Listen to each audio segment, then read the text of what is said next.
Bugun O'zbekiston Respublikasi Prezidenti Shavkat Mirziyoyev raisligida baliqchilik tarmog'ini rivojlantirish istiqbollari va hamkorlik asosida baliq yetishtirish samaradorligini oshirish chora-tadbirlariga bag'ishlangan yig'ilish o'tkazildi. Bugun butun dunyoda oziq-ovqat masalasi kun tartibidagi eng muhim, juda o'tkir vazifalardan biriga aylanib bormoqda. Tabiiy iqlim o'zgarishlari, aholi sonining ko'payishi va shunga monand ehtiyojning oshishi bunda asosiy sabablar sifatida qayd etilyapti. Bunday vaziyatda esa hamma davlatlar o'z xalqini zarur oziq-ovqat mahsulotlari bilan ta'minlashi zarur. Mamlakatimizda esa bu borada aniq hisob-kitobga ega tizimli ishlar rejasi ishlab chiqilgan va amaliy sa'y-harakatlar olib borilyapti. Baliqchilikni rivojlantirish oziq-ovqat xavfsizligini ta'minlashning eng samarali va istiqbolli yo'nalishi hisoblanadi. So'nggi yillarda mazkur sohada olib borilgan ishlar tahlili shuni ko'rsatadiki, bundan 5 yil muqaddam mamlakatimizda 60 ming tonnadan ziyod baliq yetishtirilgan bo'lsa, joriy yil bu ko'rsatkich 6 barobar oshib 400 ming tonnaga yetdi. Mana sohada amalga oshirilgan islohotlarning dastlabki natijasi. Albatta barchamiz yaxshi bilamizki, bozorda mahsulot ko'p bo'lsa, uning narxi ham tushib boraveradi. Aslida baliq inson organizmi uchun qanchalik katta ahamiyatga ega mahsulot ekanini tushuntirib o'tirishning hojati yo'q. Yana bir jihat shundaki, savdoda baliq mahsulotlarining bosqichma-bosqich ko'payib borishi o'z-o'zidan go'sht narxining tushishiga ham xizmat qiladi.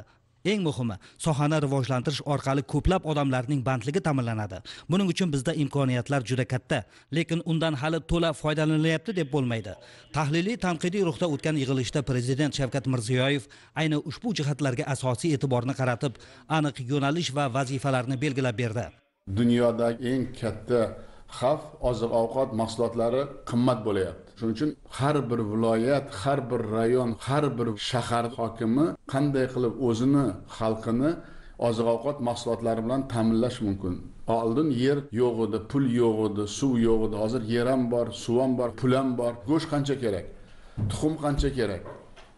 Paranda qancha kerak, savzi qancha kerak, piyoz qancha kerak, o'zi ta'minlab kelgusi yil pishqichilikkacha nima qilsak bo'ladiki, oziq-ovqat mahsulotlarini yetishtirib, odamlarni rozi qilib, narx-navoni barqaror ushlash bo'yicha har bir viloyat hokimi har kuni bu to'g'risida o'ylash kerak. Bugun baliqchilikda olsak ham, ming afsus, ko'p joylarda hech qanday natija yo'q. Tashab qo'ygansizlar hammalari. Shuncha imkoniyatlar. Mana biz 5 yil ichida 65 ming tonnadan 400 ming tonnaga chiqdik. 6 barobar oshdi degani. Shunday bo'lsa-da, mana Navoiy viloyati, Namangan viloyati, Sirdaryo, Farg'ona, Toshkent viloyatlarida hosildorlik haligacha gektariga 3-4 tonna. Bu nima degan gap?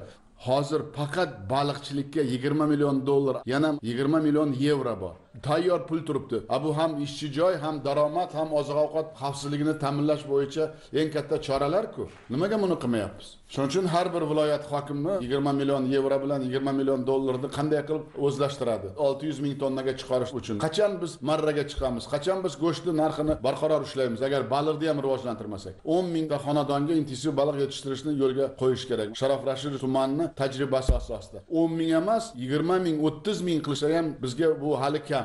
Buning uchun xonadonlarga kooperatsiya asosida yiliga 80 tonnadan ortiq baliq yetishtirilgan. Klasterlar 3 yil muddatga barcha soliqlardan ozod etiladi. Bu ham bir daromad, bu ham bir imkoniyat. Jizzax tajribasida bir tadbirkor qilgan. Shuni qiyin emas-ku qilish. Uyda baliq yetishtiruvchilar uchun har bir oila tadbirkor dasturi doirasida kredit miqdori 2 barobarga oshiriladi va kelgusi yilda 400 milliard so'm beriladi. Kerak bo'lsa buni yana ko'paytirishga ham roziman. Baliq yetishtiruvchi xonadon egalari uchun yer mulk solig'i 50% ga kamaytirilib, ular o'zini o'zi band qilgan aholi toifasiga o'tkaziladi. Mana qanday imkoniyatlar beryapmiz. Bundan tashqari xorijdan mutaxassis olib kelgan baliqchilik klasterlarga xarajatlari bir qismi qoplab beriladi. Vyetnamdan olib kelganlar, suv hamma yerda bor-ku, mana Amudaryo xudoga shukr o'tayapti, Norin o'tayapti bu tomondan. Bir paytlar O'zbekistonda baliq yemaydi deyar. Bo'lsa yeydi-da, bo'lmasa qanday yeydi?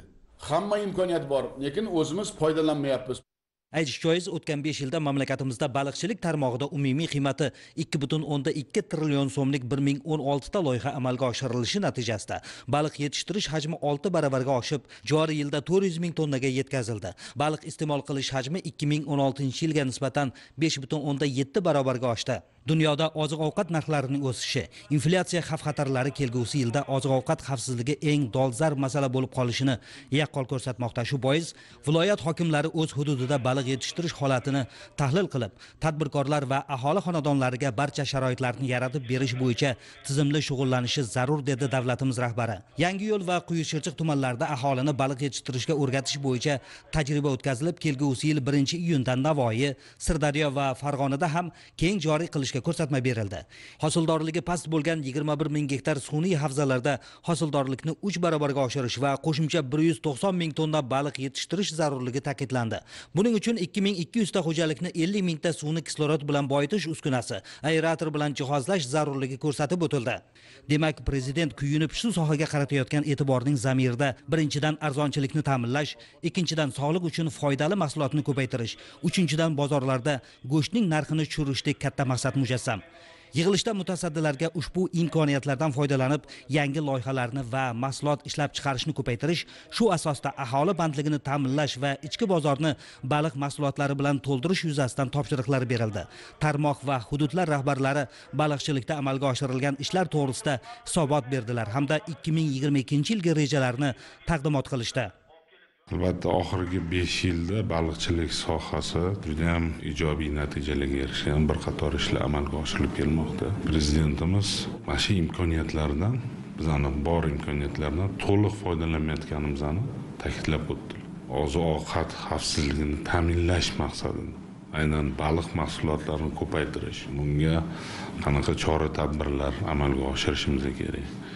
Qanaqa imtiyozlar, qanaqa sharoitlar yaratib berish kerak degan savolga javob topdik. Ma'lumki, intensiv texnologiyalar bugungi kunda baliqchilik sohasida 1 gektardan 10 tonna, 12 tonnagacha baliq ovlash imkoniyatini beradi. Ammo lekin bizani texnologiyalar bugungi ishlayotgan baliqchilar gektaridan 3-4 tonna baliq ovlab, shu bilan chegaralanib qolyapti. Ana shu mavzuda zamonaviy texnologiyalarni ishlatib, kamida gektaridan 10-12 tonna baliq ovlash hajmini, yetishtirish hajmini ko'paytirish masalasini ko'rib chiqdik.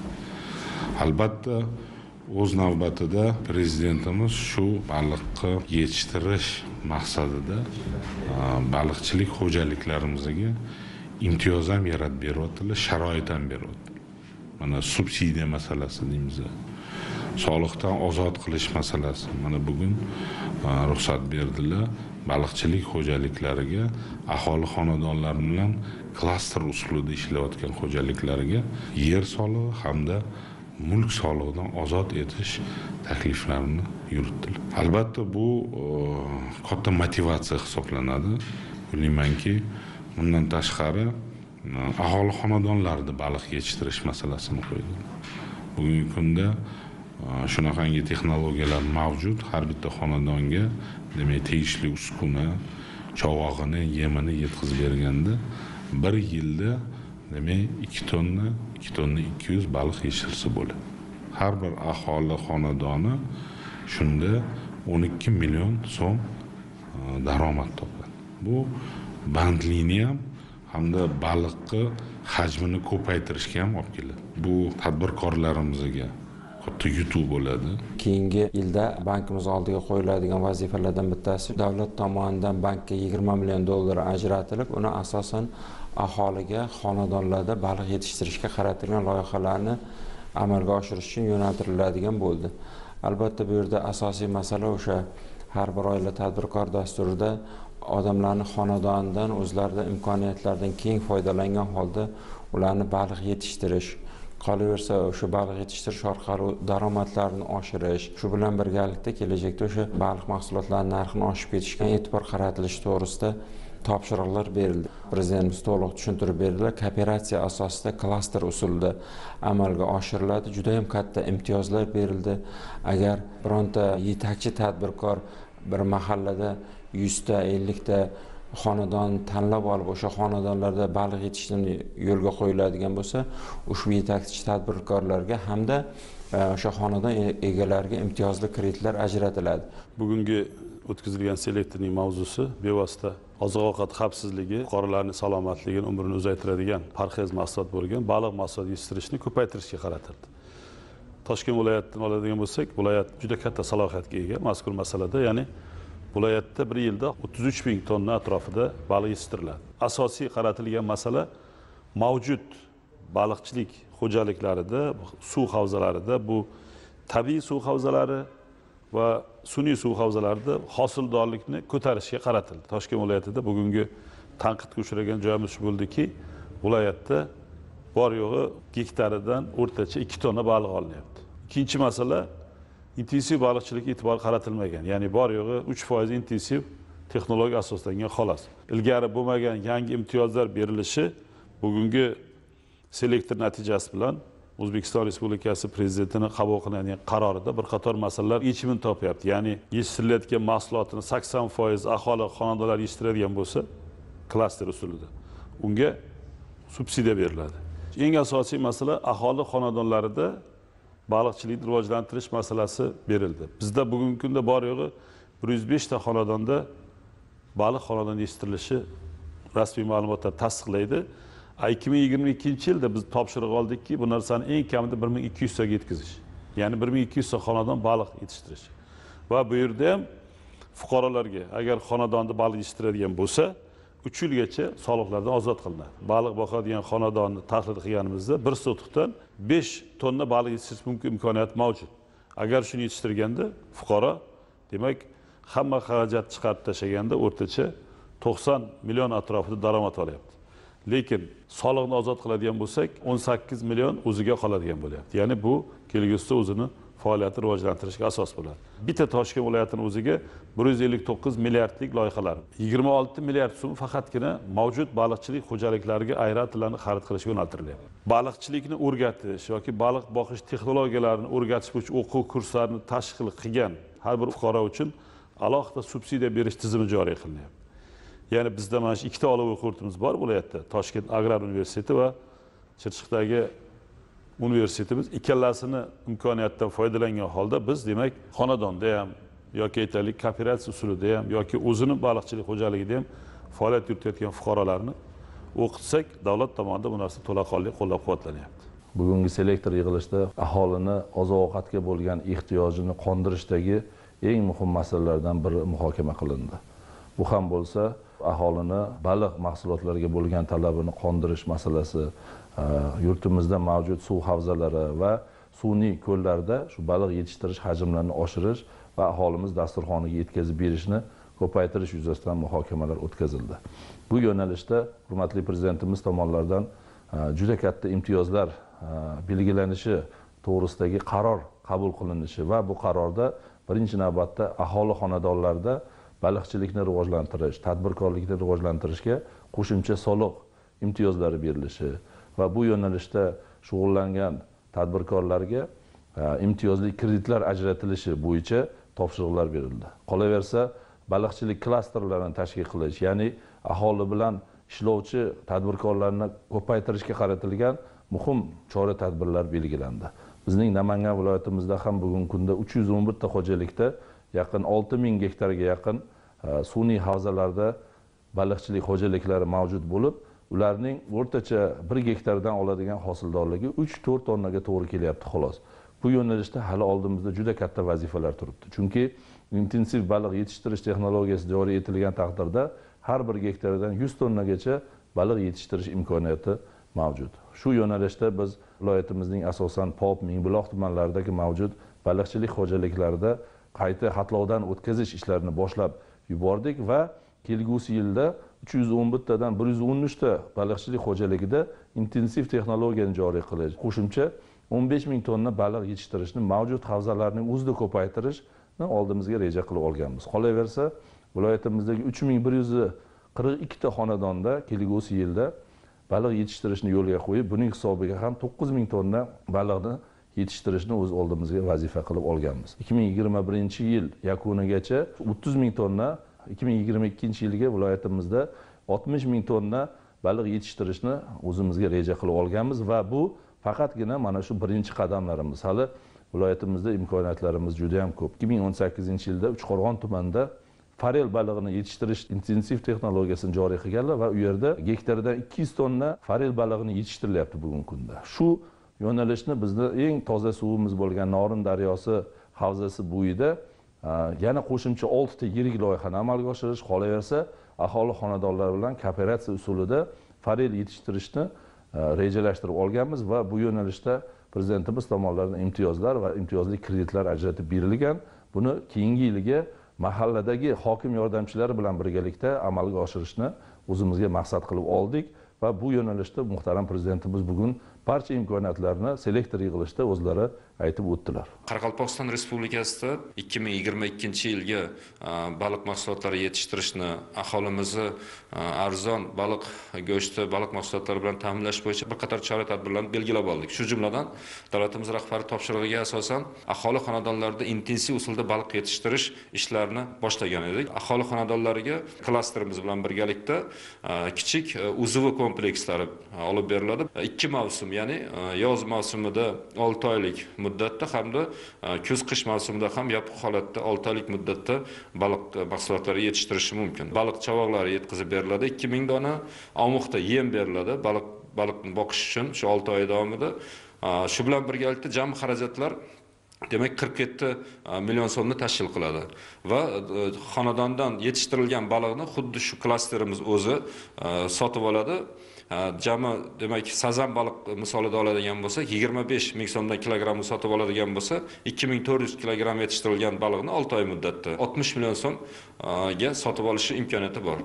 Shu bilan birgalikda bunda 47 million so'm xarajat qilgan xonadondan 13 million so'm daromad 6 oyda qolish imkoniyati bor. Bu yopiq holatda ham ishlashi mumkin, ochiq holatda ham ishlashi mumkin. Shuning uchun biz hozirda mana jami Qoraqalpog'iston bo'yicha 43 ta shunday xonadonlarda intensiv usulda baliq yetishtirishni tashkil qildik.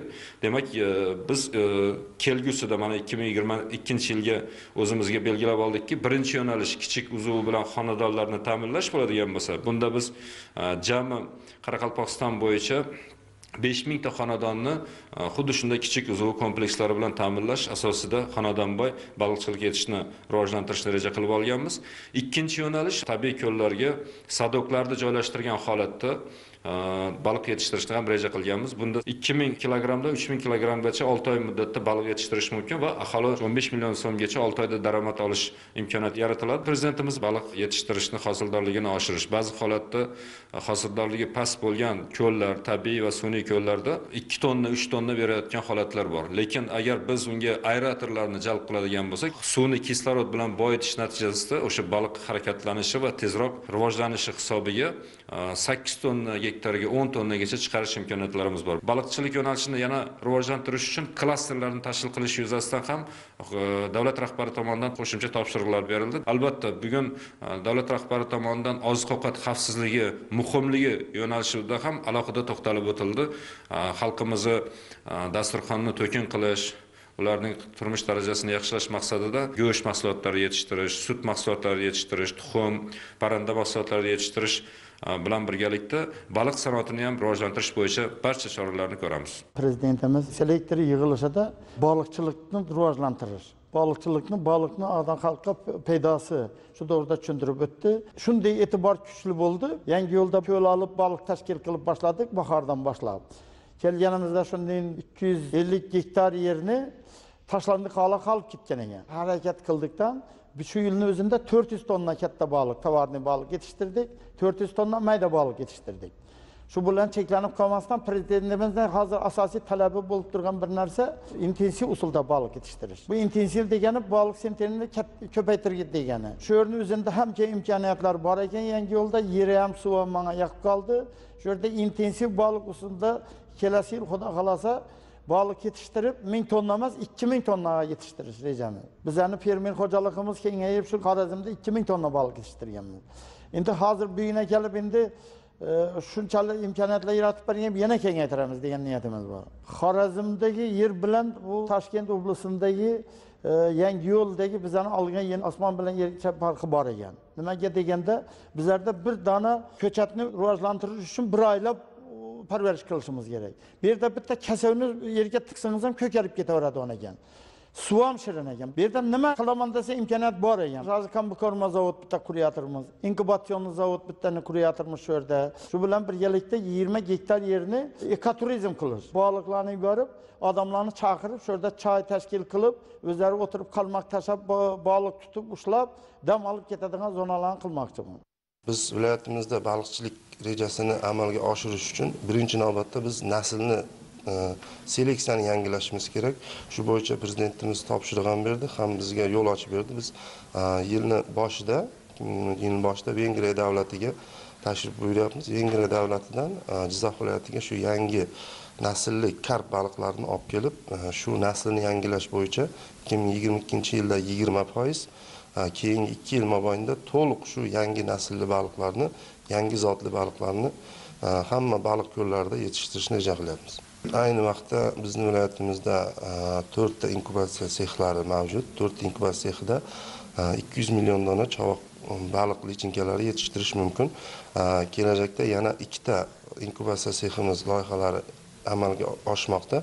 Ularda yana bittasida 60 million, bittasida 40 million, jami 300 million baliq chovoqlari yetishtirilganda bizni viloyatimizda bemalol aholi xonadonida yetishtirilsa ham, intensiv usulda baliq yetishtirilsa ham hamma chovoqlar o'zimizda ishlab chiqarilib, o'zimizga yetadigan darajada to'la ta'minlab berishimiz mumkin. Biz birinchi navbatda o'zimizda xalqning baliq mahsulotlarini yetishtirgandan keyin baliq mahsulotlarini qayta ishlab qo'shni respublikalarga eksportga ham yo'naltirsak bo'ladi bemalol.